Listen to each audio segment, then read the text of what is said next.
মিয়ানমারের ভূমিকম্পে ক্ষতিগ্রস্তদের জন্য জরুরি ভিত্তিতে 3টি বিমানে আরও 15 টন খাদ্য সামগ্রী পাঠিয়েছে সশস্ত্র বাহিনী।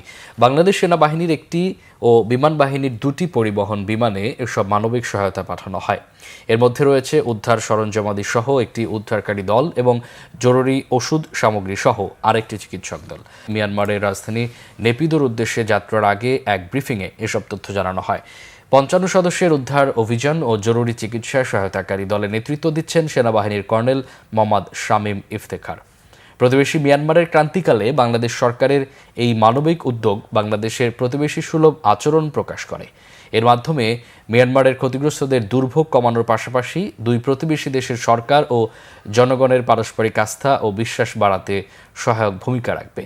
আগামীতে সরকারের নির্দেশে যে কোনো প্রয়োজনে বাংলাদেশ সশস্ত্র বাহিনী আত্মনিয়োগের জন্য সদা অঙ্গীকারাবদ্ধ। এর আগেও সেনাবাহিনী ও বিমান বাহিনীর 2টি বিমানে 16 টনের বেশি খাদ্য সামগ্রী ও জরুরি সহায়তা পাঠিয়েছে বাংলাদেশ।